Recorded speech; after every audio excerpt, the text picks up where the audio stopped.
I don't know what it was. Maybe Tuesday's a better day than Thursdays for classes after a sales meeting for attendance. We'll go till 10:34. We'll start 4 minutes after scheduled time, just to again allow a couple minutes here for folks to jump on. And we've got a lot to share today, and I think that it'll be helpful. And as always, I want this to certainly be a conversation that feel free to to share anything, ideas and questions you have. I certainly am not I don't have all the answers here. I'm just willing to explore the conversations and share them. So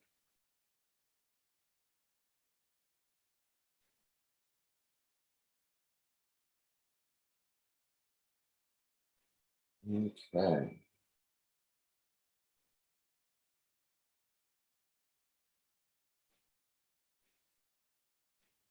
We'll start here in just one more minute.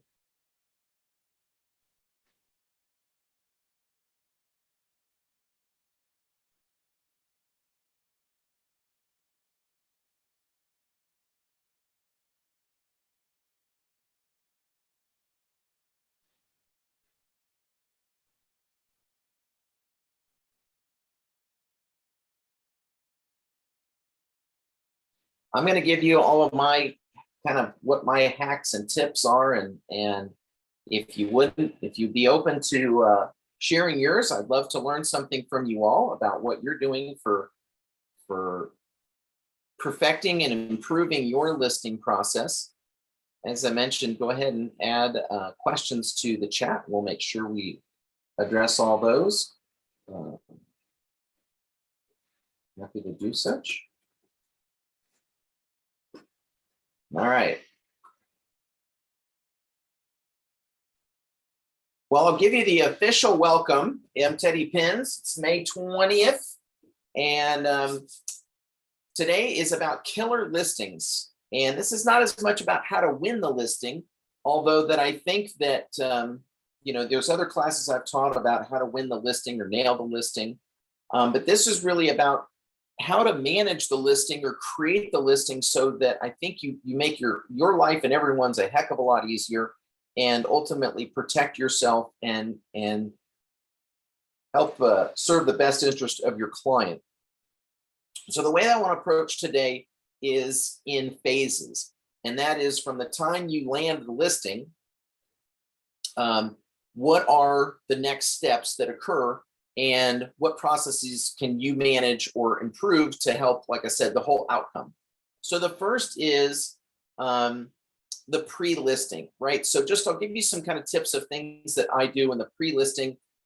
Sure, I do think a pre-listing packet is advantageous. I know some people drop that off in the mail or email that to them. I think a lot of this is really about managing expectations. And someone shared the other day, do not promote that you sold homes in 5 minutes. This home sold, 13 million over list price in 1 hour. It's like, what do you think that's doing to the perception of what our value is?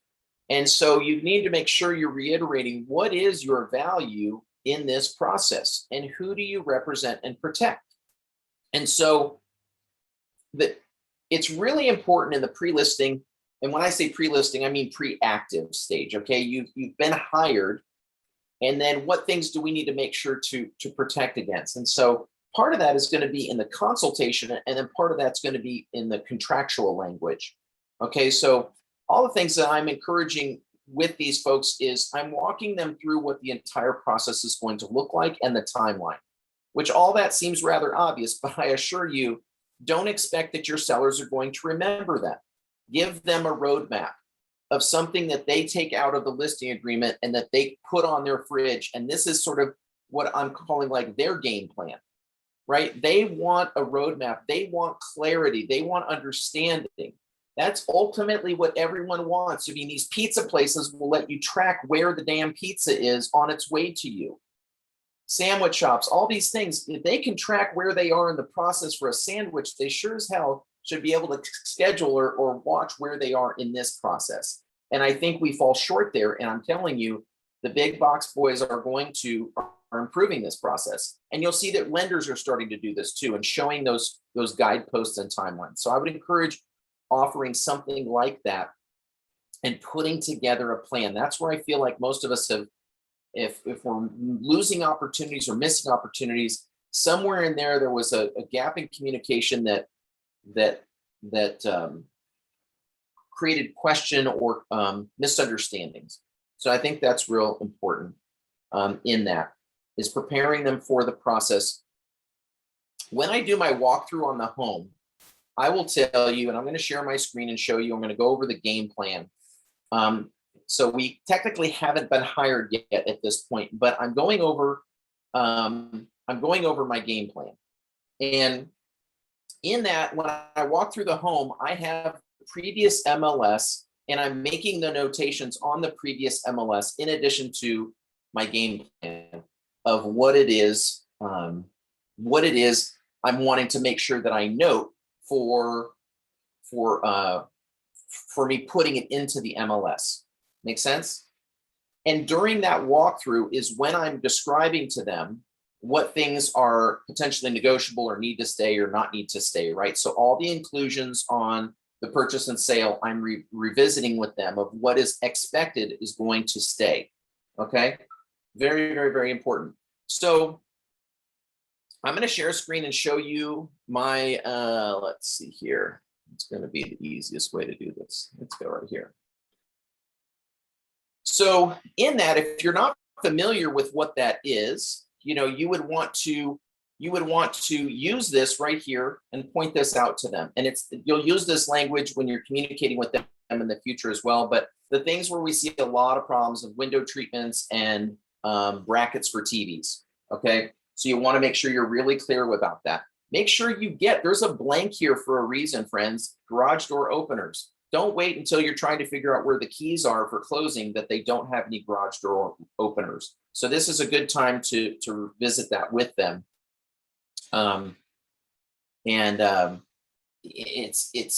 It's just a problem I see. The other thing is a key to all exterior doors. That is in the property condition disclosure, but put it in your question mark of things. Do they have a key to all exterior doors? If so, get a copy of it right then and have it set aside, or put it in your lockbox and label it. It will do the buyer's agent and the showings a much, much needed service. Just take a few extra steps and you're going to make everyone's life so much easier. Okay. All right. So I'm doing my walkthrough and I'm using my game plan here. Okay. The game plan, where is the game plan, Ted? We want the game plan. I will show you shortly. Okay. But the game plan is what I am also filling out as I walk through the property. And this is pretty much most everything I need in a 2-page document. I print it front and back. Okay. So I'm going to walk you through a hybrid of using the game plan and some of the things that I mentioned and do when I'm walking through the property. Because some of this I fill out once we sit down, but ultimately, if you don't have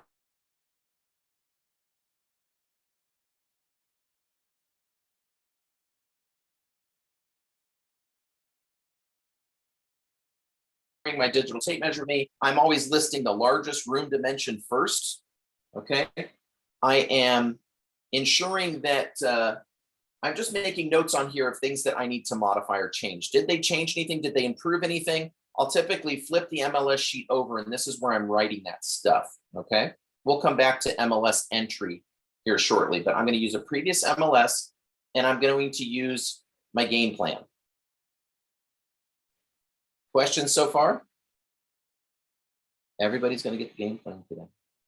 All right, so I put in my address, obviously my subdivision. Be mindful of this.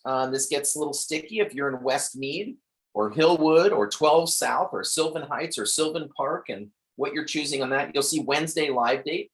I typically always go live on Wednesday. Why do I go live on Wednesday? Because I don't necessarily want to be working on listings over the weekend. And so this gives us a chance to have the seller get their house ready, potentially even get it ready over the weekend. If they needed to, they could have photos taken on Monday. They might be back to work in a traditional sense, so they can have professional photos taken on Monday. It gives 48-hour turnaround for me to get those photos back and use the pro photos on Wednesday.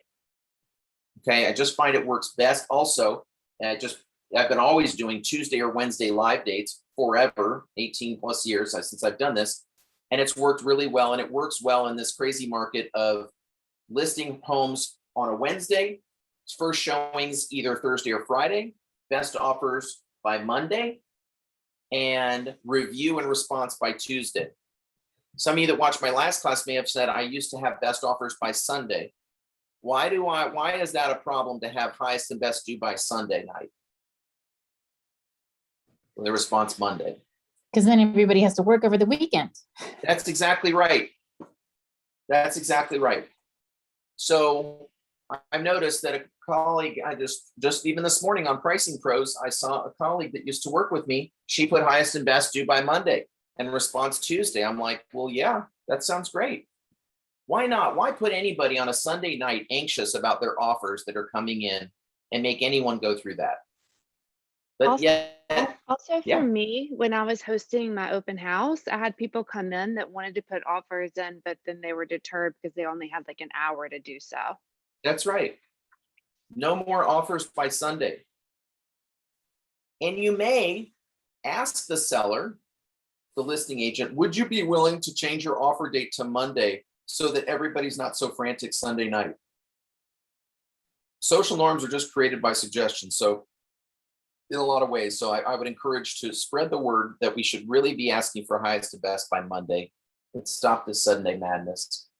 All right, so I put my key information in here. Why is this on here? I have this information on other people because you may have a support people helping you. Or let's say that you get an injury or hit by the bus or something. Someone can take this game plan and put this listing together and know exactly what to do. Do they have a preferred attorney? Does it need staging? Is there a lockbox on it? If so, I circle centric combo. Owner code for front door. Does it need a sign? Did I leave a sign at the property? Did I leave a lockbox? Yes or no? What is the lockbox number? Or if it was a combo or a Centra, right? It's right there. Did I request the master deed and CC&Rs? Is there an HOA fee and the frequency? Is there a transfer fee? Guest parking spaces, storage unit. Did I give them a net sheet? No, we need one. Okay, so then I'm like, no, everybody deserves a net sheet. Again, this is kind of me telling me what do I, as part of my homework when I get back. What is their mortgage balance? How many square feet on the different floors? List price, I might put in here what I suggested as a list price, a sale price that I told them I think we could sell for. What commission did I agree to? What retainer fee? Did I offer any discounts? Are there any special steps to the listing agreement? Not necessarily to the MLS, okay? And then the expiration. The expiration of the listing agreement, I have language now that I have changed to where it doesn't expire until we go live. Now, that's not as much of an issue now, but when a balanced market would happen, you might spend a month of your listing period getting it ready. And so that it would say 6 months from date of active in MLS. Because I've seen, especially I've worked with developments and new builds, a lot of your time is burnt with them getting ready to go to market or with construction delays. We'll come back to that. Square footage source. What's the total square footage? Is it built? Built info just for MLS stuff here. You can see some of the language there. These are just key points that I need to put into MLS, okay? These dimensions, if I didn't have a previous MLS, I'd write them in here. Otherwise, I would leave them blank. Reconfirm number of beds, full baths, half, water, it's on septic, sewer. Did you request a letter if it's on septic? Clearly don't need this down here. All right, HVAC, the age of the different units, electric, gas, age. It's not required in the disclosure anymore, but it's helpful to have. You're going to get the question, so might as well ask the seller. If there's any renters in there, disclosure exemption, right? Are they exempt from disclosure? And when does the lease expire? Okay. Then I have some marketing features in here of things that I might do or want to do. regarding like, do I want to send a neighborhood letter, a special movie, or a key features list, or key features cards?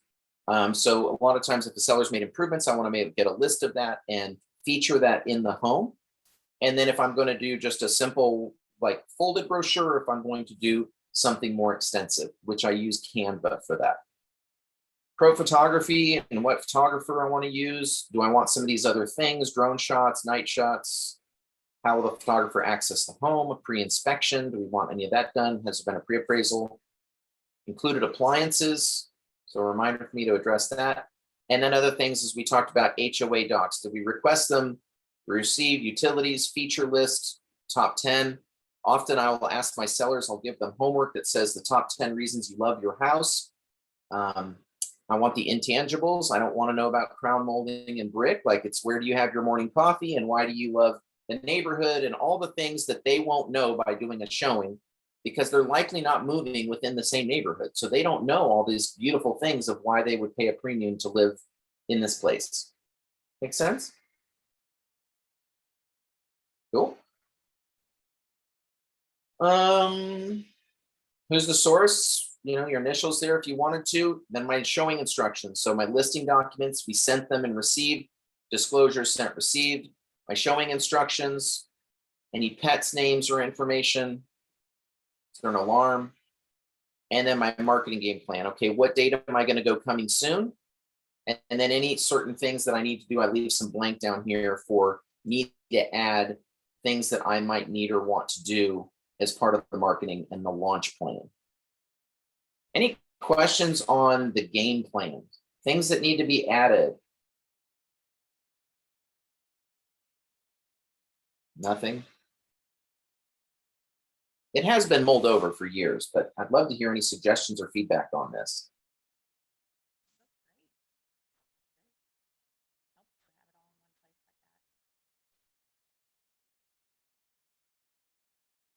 Is anyone working with the game plan currently? Raise your hand if you want the game plan. I've never had a listing, but this looks super helpful. Cool. Who was that? Lindsay. I said something a second ago. Do you have a list that you provide for their intangibles to help them think about what you're looking for? Absolutely. I will show you my seller homework at the end of this. How about that? All right. Sound good? Yeah. All right. Because all this information, otherwise you're scattered around or you're jotting it somewhere and it's like never consistent as to where it is. So this is very, very helpful in my experience because again, it's not just information for me, but also for you know, your colleagues or your real estate buddy or your assistant that may be helping put this information in. All right. Okay, so that's the game plan. Let's talk about taking the listing and the listing doc. So in this instance, there we go. Some do's and don'ts and best tips when taking a listing agreement. As I mentioned in the last class, blanks are not your friend. So make sure you fill them in.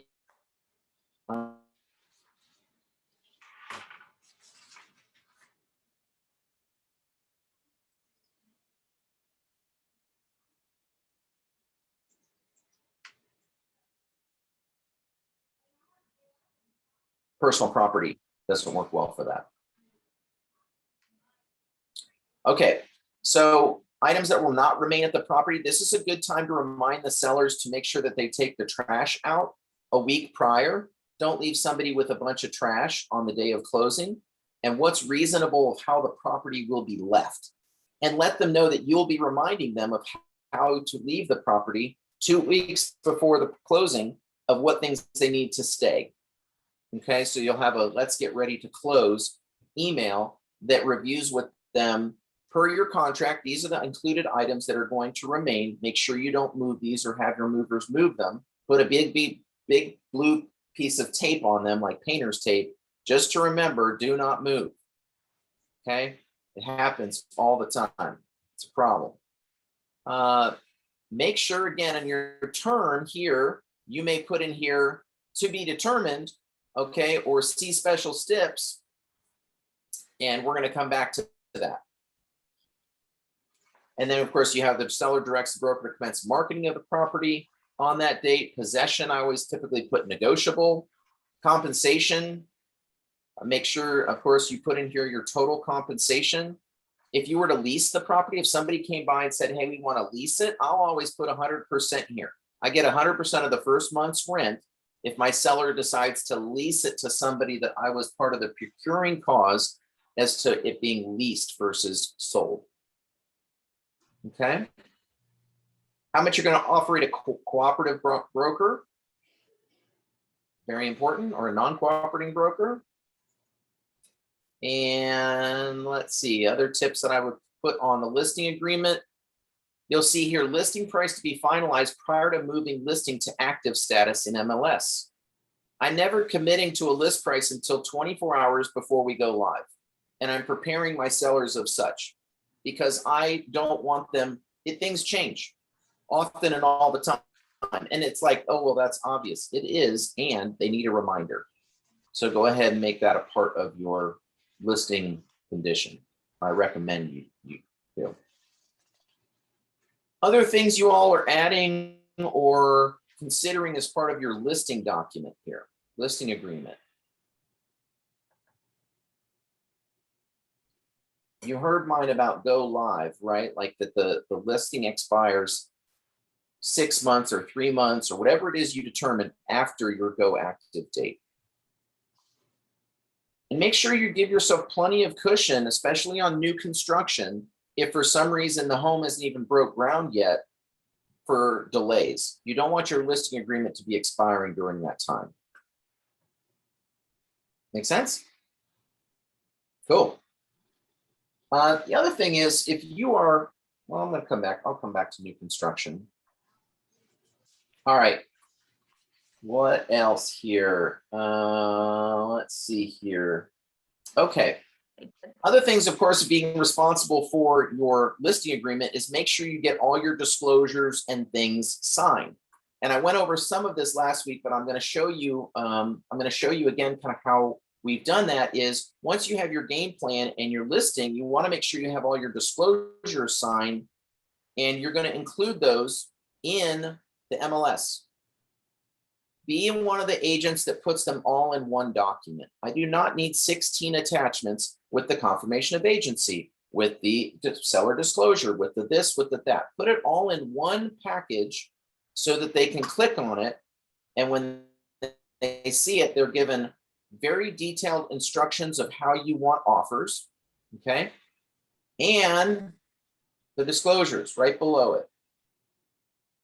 There's PDF mergers. You can do it in preview in your Mac. You can do it in Transaction Desk. There's plenty of ways in which you can put all this stuff in one pretty little package.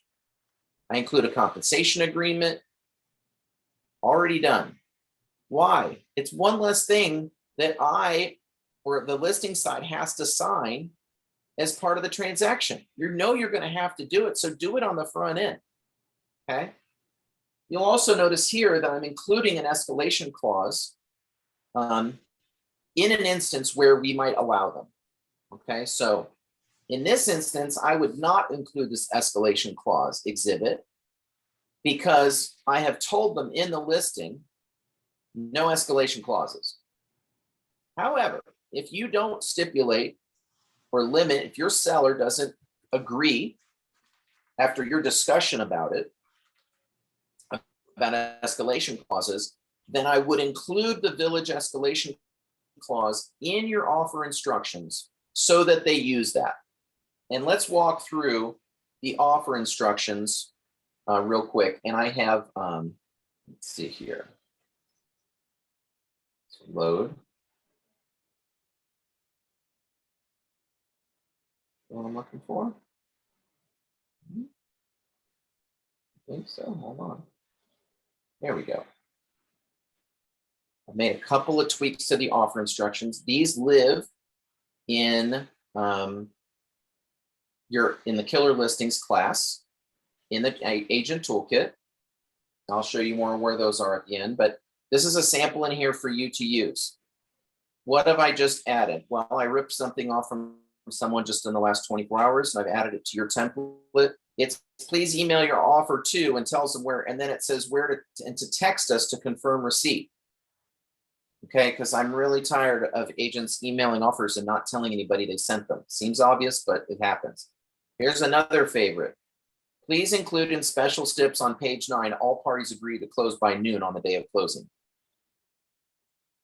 I am tired of afternoon closings not funding and everybody having a problem.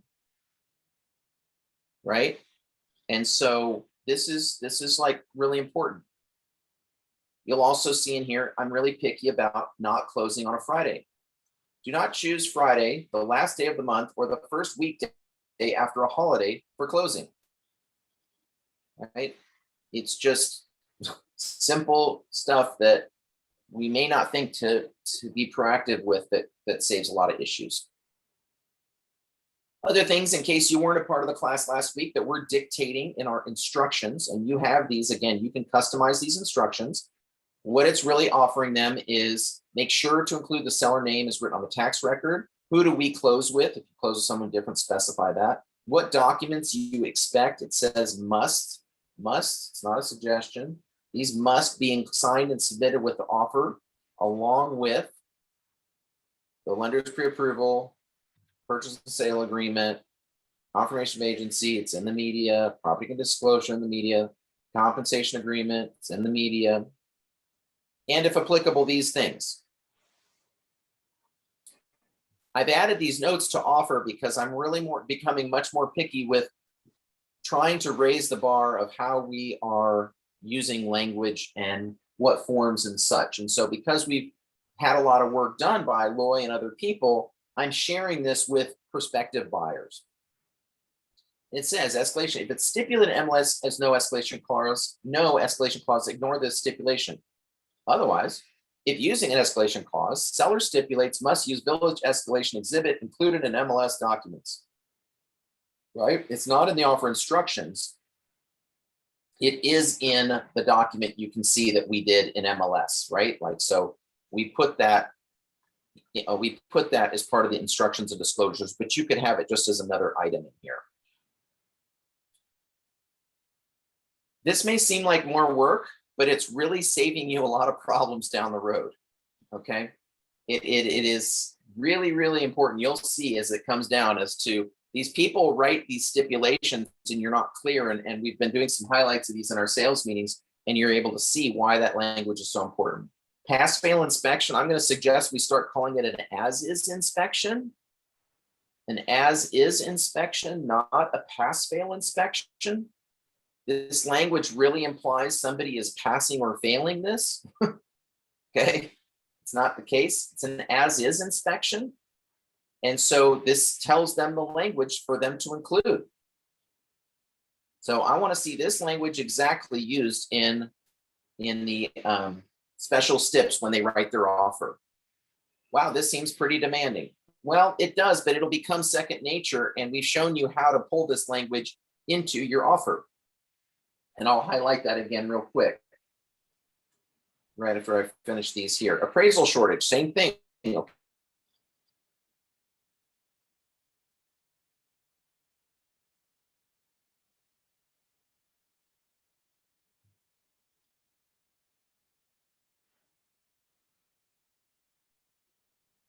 Am I frozen or is Ted frozen?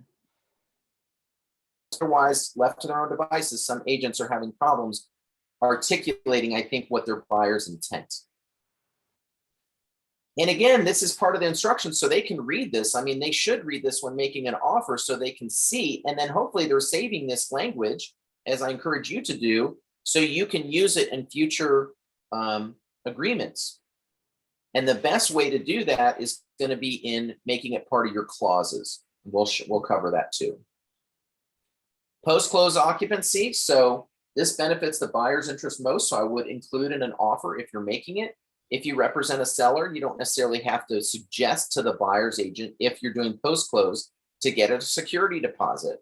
Obviously, it would be lovely if people could rent property and not give it a security deposit, not because they're, it just helps hold everybody accountable that the property is going to be turned over in fair and reasonable condition. And then a reminder here about if you submit a cover letter, focus on financial strength of the offer, the buyers, make it streamlined, not to violate fair housing laws. No information to be shared about blank, and you could put things in there. Familial status, it's next to our church, whatever. I mean, people will share things, and I get they're trying to create common bond, but it could work against them, so be mindful to that. Seems obvious by this point, most people know, but do not send the full inspection report. Only send for what repairs are requested, how they'll be repaired, setting up for appraisals, who has to go do that, how to reach the team, and then put your information down here. So people know what to put into MLS, okay? You can make this whatever you want it to be. I've seen tons and tons of different versions of offer instructions. I find that these things are a common problem right now. People are getting messed up with escalation clauses, inspections, and appraisal shortages, and post-close occupancy. Questions or comments about that? Yes, Rebecca. Hey, just that with all this language, great language that's been drafted for us to add to special stipulations in the purchase and sale agreement, the special steps box has been made pretty small because the Tennessee Realtors lawyers have been recently discouraged us from putting language in there too much, right? Because we're not lawyers not to write them. But Lloyd's done this for us, but wait a minute, it doesn't fit. Just go on and use, there is a blank addendum form for the purchase and sale agreement. It's RF 621. I'll put it in the chat here. And it's basically as much room as you want to put that stuff in there. But that's just a space to hold it so you're not trying to cram it into special steps and it doesn't all. And there it is. So you're going to see I'm adding that to the transaction right now. Right? It's an addendum, D1, and you would put those items in here. And again, addenda is plural, are used before you have a binding agreement in place. Okay, it's to make a change to an offer to purchase and sale or a change to a counter. Once you have a binding agreement, you need to use the amendment form. One thing I could do is we could create an addendum. Terry DeSelms used to have an addendum. I think they called it the, like, who knows, DT, the DeSelms team addendum 1. And it was part of their listing. And it had in there all the items that they required that buyer sign and attest to, because that the contract language didn't cover some of the things that they wanted to make sure these buyers do. And so that is an option, but this would be a place where you could obviously do that. Shows where the offer date is. Thank you so much, Rebecca, for that. With that, I'm going to use this example of clauses. Okay, so it doesn't matter what form you're in, but in here is where you can add the clauses. So this box, as we've shown, as Rebecca has shown you in some of the tech tips, with the pencil here, you could add these clauses. So we add some as personal clauses and some as office clauses. So you might want to add, here's the security deposit.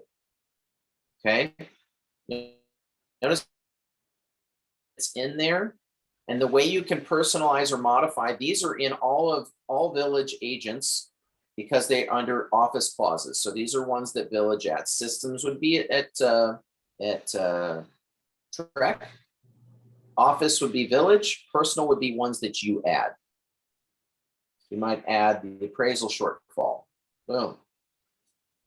Okay, that box right there is universal no matter what form I'm on. Now watch what I did. I'm not going to click down and hit save. I'm just going to go straight back to my my listing agreement,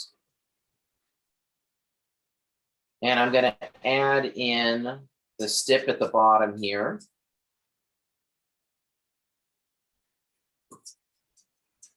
Again, square thing, office clause.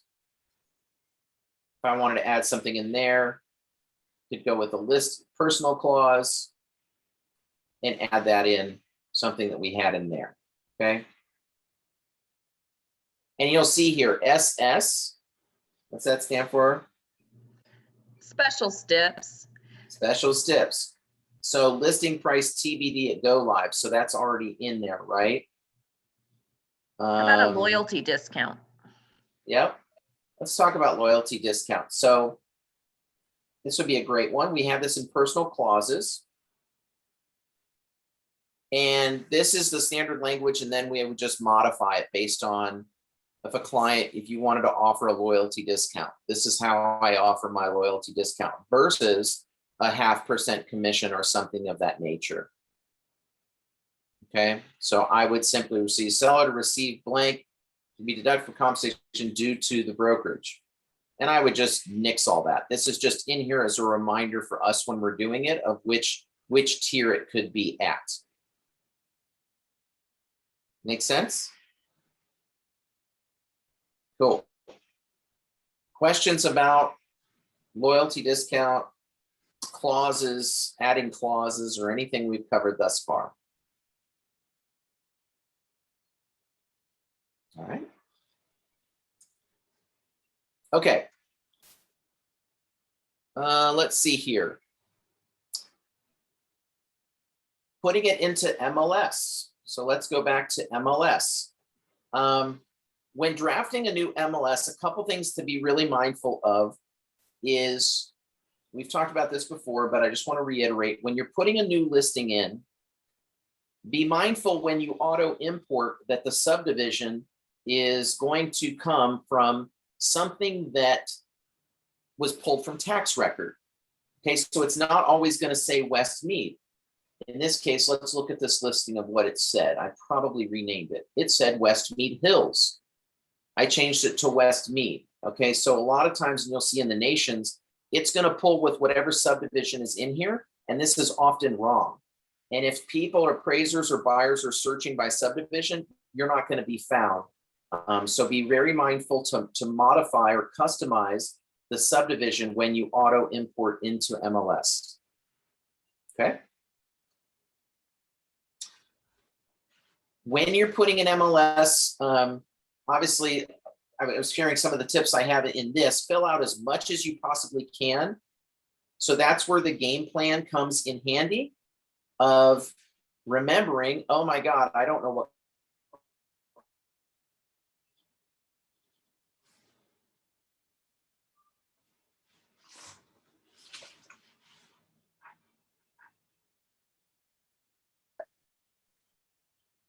It's important, right? You're going to need to know what kind of roof, or you should, as much as you can fill in here.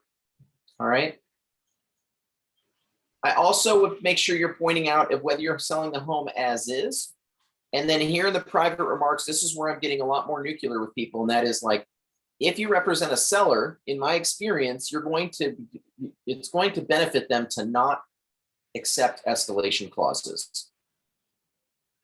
And if someone does offer you an escalation clause, consider countering them close to their escalation cap with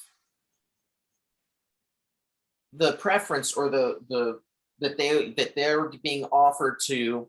So just tell them. So say somebody brings something in that's, let's say 650 is their cap. Your closest cap second offer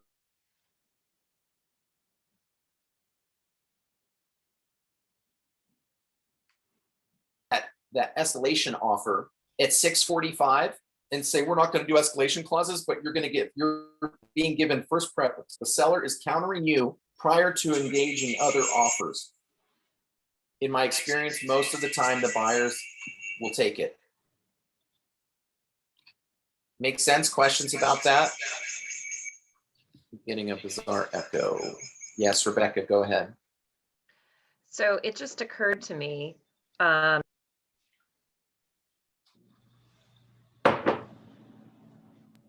sorry, I was muted. It occurred to me in the situation of where you're the listing agent and your seller wants to sell as is. It's a great time to go on and put in the disclosures an addendum that has the pass-fail inspection language in there. Boom. Done. I learned it here first, folks. There you go. Because So Again, what does as is means? Let's make it clear what as is and put the addendum in there for the buyer's agent to review with their buyer, and if they want to agree to that. Are you saying the Tennessee form? So you were saying that the DeSelms team had an Yes. addendum. I'm saying if you're going to sell as is, go on and create that addendum for the buyer's agent and put it in your disclosures.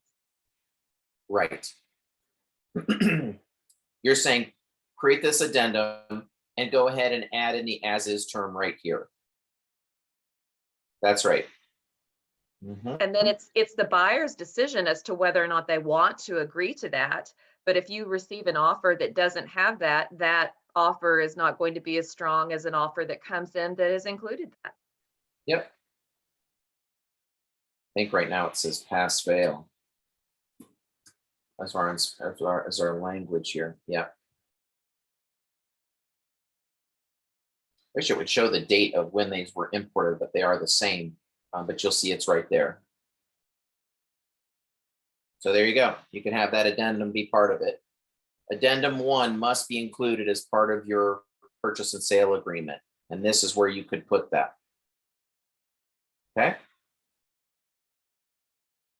Everybody's going to bitch and complain at the beginning until it gets to be common practice, and they'll realize until they're on the other side of the coin of why it's a benefit. This isn't unfair to anybody. It's really just cleaning up some of the other mess. Yep.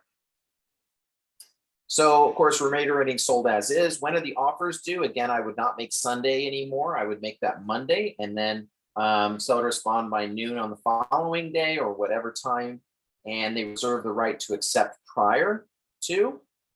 And this is important, again, must follow instructions in the media before submitting. Very, very important. Very, very important. Okay. Let's see here. Got a few other things I want to make sure we cover. If you're purchasing new construction, if you're buying, let's say you're helping a buyer purchase investment property, I would highly recommend getting the listing agreement signed to sell that thing when they tear it down or improve it. Don't wait or trust that somebody else isn't going to come in and snag your opportunity. So at the time that they purchase, go ahead and fill out the listing documents with how much time it's going to take them, and you can offer them the loyalty discount right at that time, right? Because you want to like lock down future opportunity if it was something that you helped procure.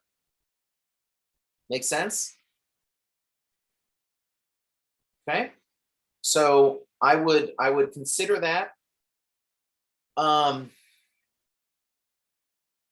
Be consistent on your discounts that you're offering to people, because you can avoid, some fair housing issues as far as discrimination, potential discrimination practices on different discounts you give to different people. And I'll share with you the language that I use. Some people say, well, will you do it for 5?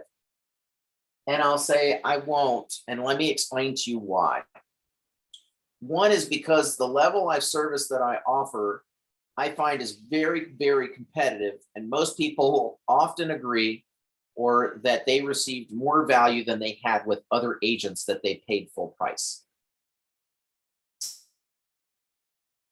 I want to invite you to I want to make sure that if you ever attend one of our client events or you are mutual friends with one of my sellers, that you don't feel or believe that you received special treatment, that everybody could feel good that they got the same loyalty, skill, care, and consideration and service based on a very a very clear and transparent set of criteria.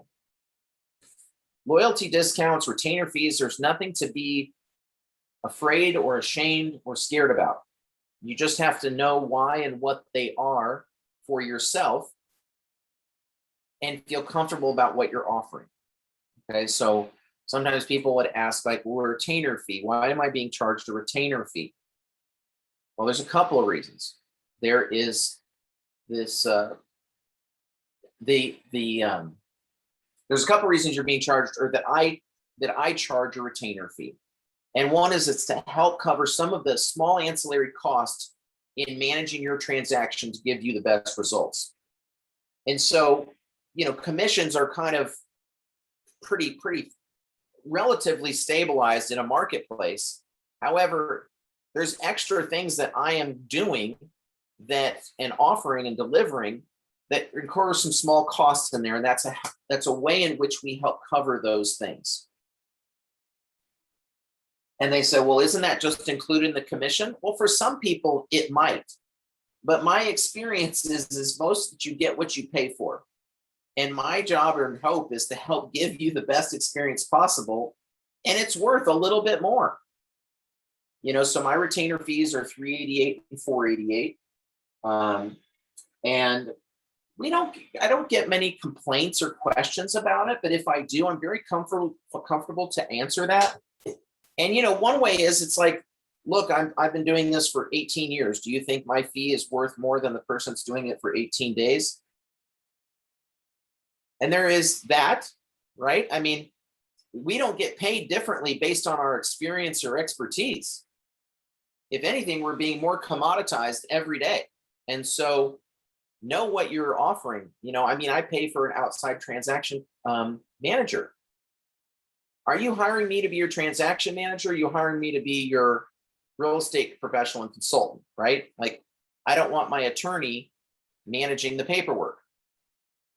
Now, they may just roll it into their fee, but it's a lot cheaper for me to charge a flat retainer fee than charge you a percentage of your sale.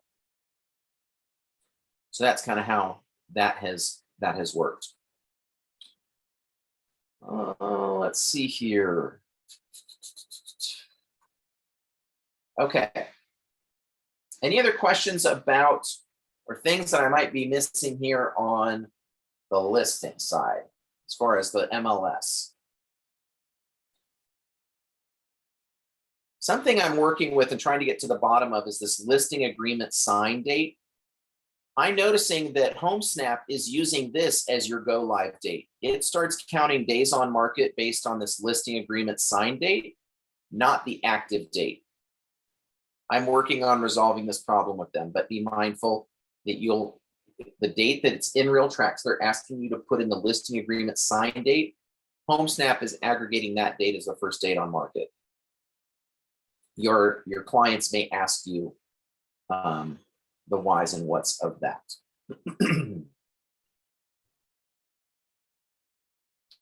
All right. What else do I want to make sure I want to cover here? I told you I would show you my homework, my seller homework. Where do these documents exist? So in the agent toolkit, in class documents and handouts, okay, you'll have killer listings 5/20/21. Okay, last week was killer offers. You click on killer listings. In here is the escalation clause exhibit, the offer instruction sample for you to create your own. You can just click on this and download it and create your own. And then there's the listing game plan in Microsoft Word, so you can customize that too. Make sense? All right. Why I pull up my seller homework, I want to answer the question Aaron had earlier. Would you like thoughts on pricing this market? True to comps or push closer to what it might be selling for? I'd love to hear some others' opinions on that. How are you pricing homes?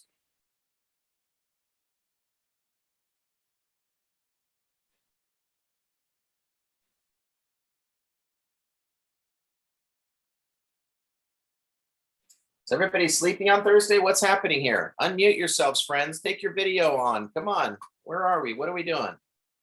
Well, I'll just use it as a pitch for Pricing Pros if Thank you you. want to join us. Ted, Yeah. sometimes of course you looked at sold listings, but I also will look at what my competition is in the marketplace. I'll look at the current listings and have that also be influence what my pricing is. Excellent. How do you, but I mean, if you know it's going to be priced, if it's going to be bid up, where are you pricing that? And you have sellers being told by other agents, it's worth this. You'll get 650 for that when really the comp shows 600. What do you do in that instance?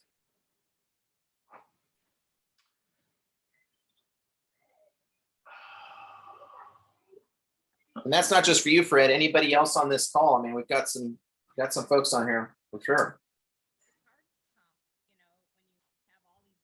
My first response is I don't try and convince them of the value. I just say, let's just wait and see. Maybe I'm crazy, but this is what I think. And then once it gets sold or under contract, then I let them know. I'll give you an example.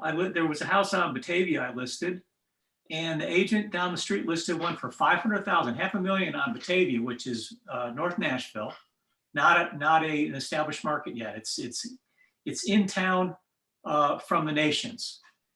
It's College Hill, if you know where that is. I do. And because of his listing at 500,000, I think I put it at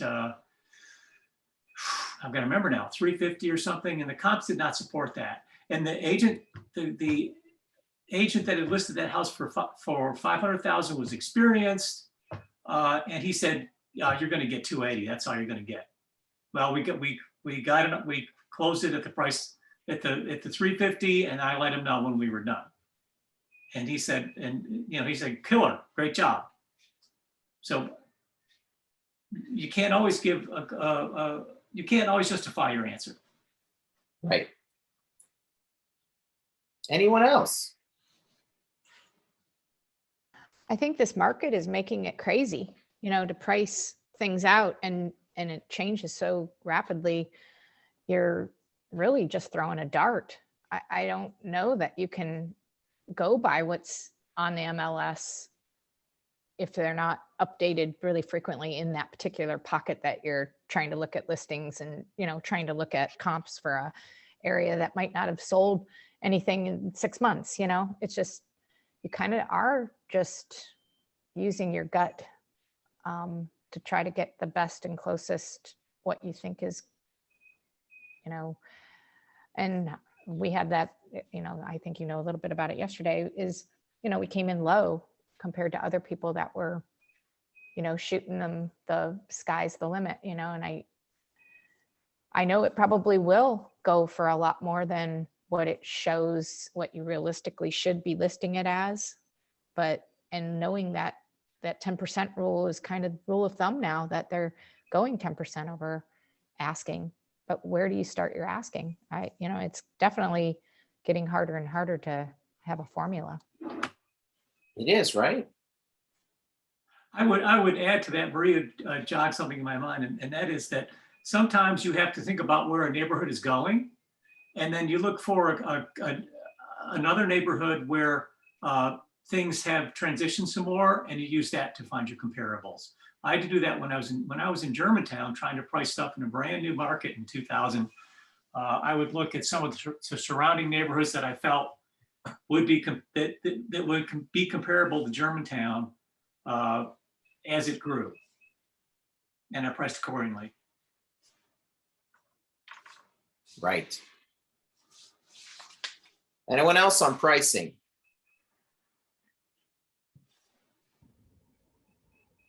Yeah, I like to price it. I'm just letting the market bid it up. I mean, really, that's I'm letting the market bid that up. I'm trying to price things competitively. As I showed you here before, that on that listing, this house listed at 575. I mean, the comps really, that was high for what it is. This home thankfully just cleared an as-is inspection yesterday, and I mean, it sold for, I think it was 670. So, and I'm really more interested when we're quoting things to people is telling people percentage. Don't tell, hey, it sold for 100,000 over, 50 over.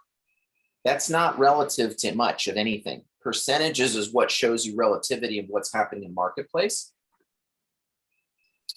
All right, my seller homework. So in your toolkit, again, under this class folder, I've put in sample seller homework. And I encourage you to personalize this. And again, in a more competitive market, these things matter. So but I still think it's great practice because it really, really helps a buyer. And so I'm giving them samples in here. So I tell them top 10 lists. So I've given them one they can build from. I want all the utility information. And I want an home upgrades. This is detailed features, right? And then I put my information in here, and then, you know, it's your client care team. But here's right here, the top 10 things I love about my house. Okay, so then this is where they can kind of brag on that. And then I turn that into marketing, right? And then I'll have that in the home. I'll print it out like 11 by 17, and I have a little stand in there with my brochures. And that's what I have in the listing. Okay, top 10 things I or we. So yeah, I'm giving my sellers some homework, like beyond the stuff to get ready. So when I do my walkthrough and I do my game plan, that's when we put together the list of improvements they need to make for the house. And I make them get out pen and paper. So when we'll meet them at the door, I say, okay, I want you to grab some pen and paper, and they do. Because they're not sure what's going to happen. I make them come out on the front porch, and let's walk through the house. I'm going to take down some marketing notes, and I want to put a game plan together of the things we each are going to do. That's the dialogue. And then I walk through and I make them make a list of the things that I'm recommending. Like, you're going to thin these shelves by 50%. We need to declutter these closets because people always think that if you're stuffed, they're going to be more stuffed. So the garages are very forgiving. Fill that thing up. It's not if, it's when you're moving. So let's go ahead. Anything you're not going to use in the next 60 days gets boxed and put in the garage or offsite storage. The money that they're going to pay for storage or cleaning or painting, they will far make up in offers, even in a competitive market. So this is my seller homework. This is my HOA or my HOA and my utility list. I would add in here averages, something you might want to add in here. Electric, and then you could, add monthly average. There it is. Sometimes I forget the things that I've done. It's really funny. But nonetheless, you can see averages here. People often want to know that. And then here's a key features list. This just gives them ideas of ways that they can brag about their house. Sample things to consider. Now, I'm writing things down as I walk through the home, but this just gives them an additional chance to brag and to gush and all the things. But that's the seller homework. Questions?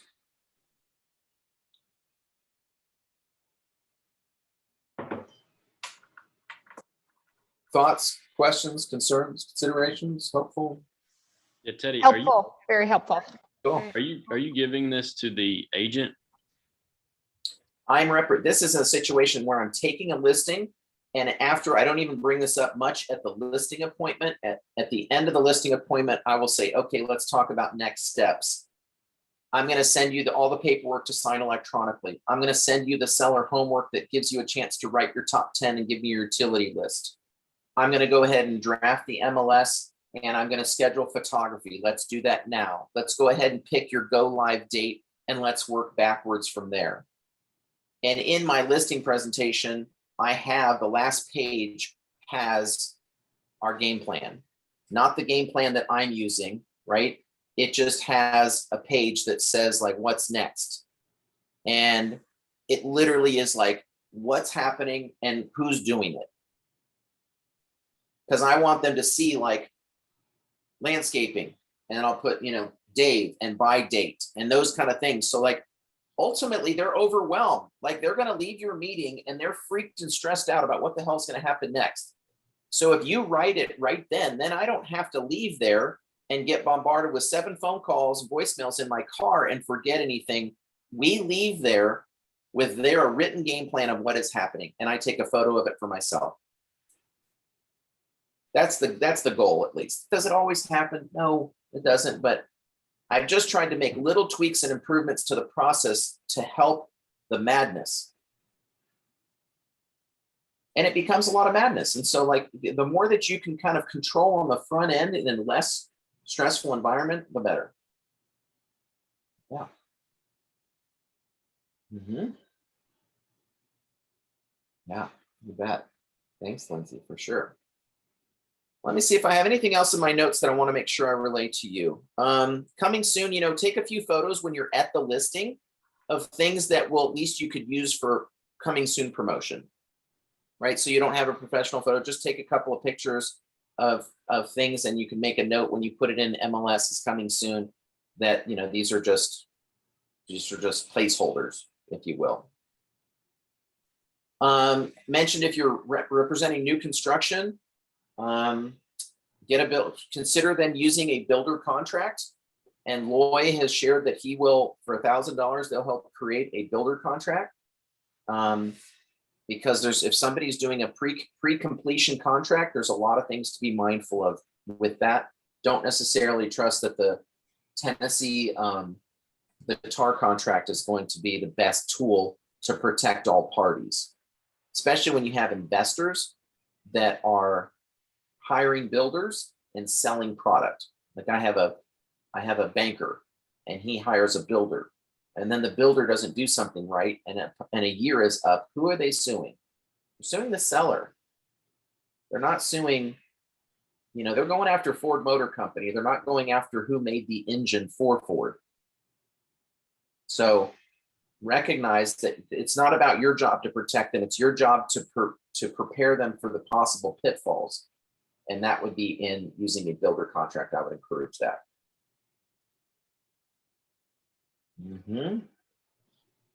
And just be really clear, I made some notes here, but just be really clear about inclusions and exclusions. The busier and crazier things are right now, really stipulate it and make sure you're remembering at the time when you're negotiating that you're reviewing what's included and not included. Just do not assume ever that the seller remembers anything you said, and remember that you're not going to remember 3 things that you should have said. And so create a checklist for yourself and template for yourself that helps you, right? And I'll share with you one of the ways that I do that. I'll give you a little bit of a look behind the madness here. Actually, hold on one second. Let's do this before we wrap. I use Evernote, and Evernote, is my place and space and where I manage like notes for myself. Okay. And so it's places where I can go in here, and I'll show you my screen here real quick. So in Evernote is where I have like notebooks and all things, right? So I have a buyer and seller notebook. And you can see this is just where I create a class and I create a folder. And you can do this in Apple Notes or whatever, but this is the thing. Like the other day, I was getting ready to send an offer. I don't trust myself that I'm going to remember to send all things that need to go with the offer. So here's the thing that I remember. So one time, here we go, in 2014, I finally created a note that said, here's all the things I need to ask an agent when making an offer. Okay, these are my questions I need to ask an agent. And all this is taught in Jumpstart.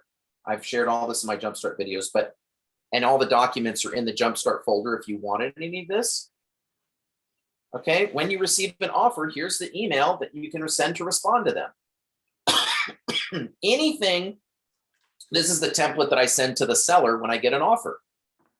And it highlights all the tips about the offer, because I don't want to have to explain all that to them over the phone necessarily. We'll go over it, but they want to see it. Just give me the basic details. They're not going to read that stuff.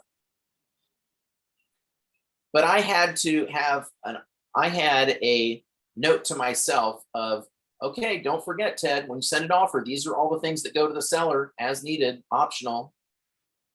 What buyer rep docs do I need? Optional items to consider when making a multiple offer.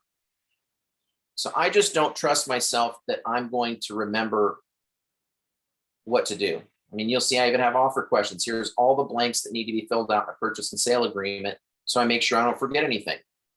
When you call that buyer and they say, and you need to know everything you need to know to put in an offer, this is my checklist. This is my reminder. If I have an experienced buyer, I'm not opposed. I've emailed them this. you'll see this says part 2. There's part 1. This is cool. I just send this to them and it says, any non-included items in the home you want to keep, the following are not included unless specified.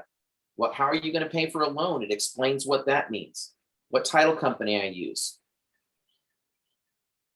What does deed mean? What is warranty? So these are just some of the most basic things that I use to give to buyers to help them when crafting an offer. My point is if you're going to have to do something more than once, I typically would create a note and file it in a folder, so under those things, it's like client communications is the folder there. I have the same one for a new listing that I may take. I start building the details within a note, and that's where I'll kind of share this as in closing here. This is a new listing I have coming, and so I put in here immediately a CMA that I ran, a previous listing, who's the property manager, who's on either side, what are we getting in rent. You'll see this is just a folder called seller notes. I put the address. I had some notes in here from when we did it the first time. I start building some of my marketing stuff, right? So that's just how I manage part of how I manage the madness. All right, questions, comments, thoughts as we close?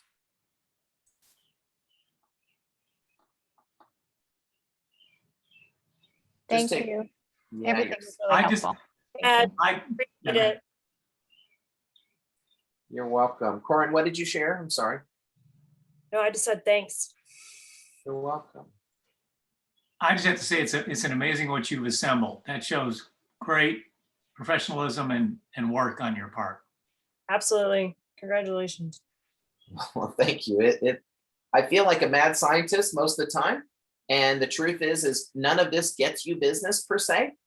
And none of it guarantees success, and none of it really pays, although it does in other ways, right? Like it's saved me problems, it makes me more efficient, it's helped in issues, and it's an ever evolving, improving thing. Rebecca's got a front row seat to the Mad Scientist show, and it's, there's a time in which it can become too much, but it's like I always try to be honing down to what is the tools that you need. And if you have to do something more than once, make a system out of it and try to follow it and just keep whittling it at that. Every time we do a closing, is there something that we could have like said or done to make that better? It's not like we have some big meeting about it, but it's like when we see those issues, it's like, I don't want this to ever happen again. I am so tired of pulling up to the listing at the final walkthrough and the trash cans are overflowed. It's just ridiculous. It's like, we're better than this. It's not this difficult. And it's because it's not the seller's fault. I think it's the agent's responsibility. Could it still happen? Yes. But like we should have a couple of backstops there. Have a couple of junk people in your contacts so that you could, at that final walkthrough, make that phone call and have all that gone by the day of closing. That's service, right? I just had all that picked up for you. And then you call the listing agent and say, like, could you help me with this? Or if you had communicated with them in your client communication emails in advance, a reminder email to the listing side when you represent the buyer, just to recap, we're 2 weeks from closing. To help prevent problems, here's a reiteration of the things agreed to include. Most people don't know that the TV mount has 2 parts. You got to take the part off of the television and leave it too when the TV mounts are included. Please make sure that the landscaping is cut within 1 week of the close date and the beds are all weeded and in the same condition as when we wrote the offer. And then you can add all the sappy honey, hey, I want this to go well stuff. And so it's a team effort to make that great. Does it happen all the time? No. None of this I'm going to say, is my system perfect or does this always happen the way I do it? But I follow these things. I use that game plan a lot, every time, really, almost. So, all right, if nothing else you need, we're going to wrap for today. Any other parting questions or? No. All right, we good to yourselves. Keep at it. Call me if you need anything. You're the best. Thanks, Teddy. Take care. Appreciate y'all. Thank you. Thanks, Thank Ed. That was awesome. Bye. Thank y'all. Bye-bye. You bet. Thank you. Bye-bye.